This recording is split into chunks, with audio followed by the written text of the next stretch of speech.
За сайн байцгаана уу? Өглөөний мэнд манай энд болж байна. Монголд байгаа хүмүүст оройны мэнд.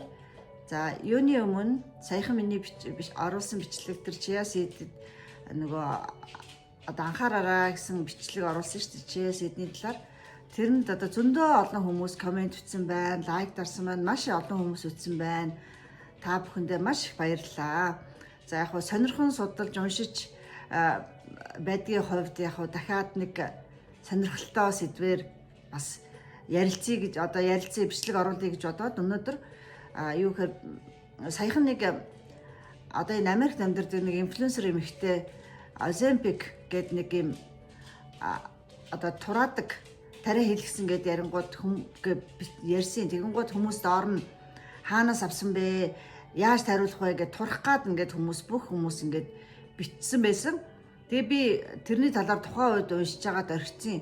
Тэгээ сая жоохон нэлээд уншаа судалсан чинь Ozempic гэдэг чинь болохоор за яг generic name нь болохоор semaglutide гэж байна. Semaglutide за адилхан нэртэй tirzepatide гэдэг нэртэй ийм одоо тариа юм байна.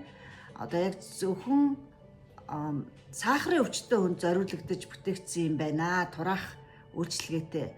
За ямар ч байсан тэрийг бол 7 хоногт 1-2 удаа тарьдаг юм байна. Заримдаа 1 хоног тарьдаг юм байна. 1 удаа. Тэгээд маш их турдаг юм байна. Турхын хувьд бол маш турдаг юм байна.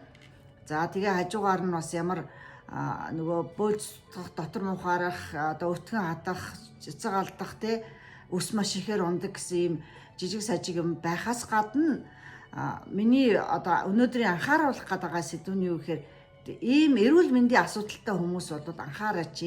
Угаасаа сахарын өвчтөй хүмүүс чинь угаасаа бөөрийн асуудалтай одоо зүрх судасны асуудалтай болцсон байт юм байна л да.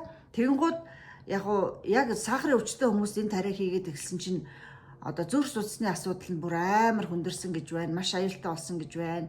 Serious гэж байгаа байхгүй. Тэгэхээр зүрх судасны асуудалтай хүмүүс тэгээд даралт нь аюу маш ихээр ихсэжсэн гэж байна. За тэгээ бөөрийн дутагдалд орж исэн гэж байна. За тэгээд тэрнээс гадна одоо үл мэдэгдэх одоо нэг нойр булчирхаан юунаас одоо айгүй хөвдөж эхэлсэн гинэ. Тэгэхээр одоо янз бүрийн нойр булчирхааны асуудалтай хүмүүс бол хэрэгжилж өрөөсөө болохгүй юм байна.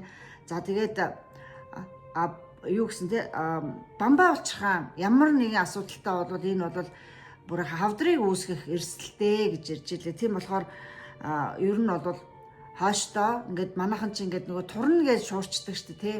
Ямар нэг юмд манайхан чи нөгөө шуурхтай аюу амархан тэгээд нэг хүн гоё гэлчих юм бол хүн болгоны бие организм өөр шүү дээ тий. Нэг хүн тохирсон байхад өөр хүнд дараагийн хүн тохирох боломж бас байхгүй шүү дээ. Тэгэхээр эхлээд хэрэглэхээс өмнө ялангуяа энэ одоо энэ тураах бүтээгдэхүүнүүд бол маш анхааралтай байхгүй бол одоо биед чим одоо үнэхээр ийм асуудал үүсгэж болцсохгүй юм байна гэдгийг хэлэх гээд өнөөдөр бас нэг илүү өглээд яриа суужнаа. За баяртай.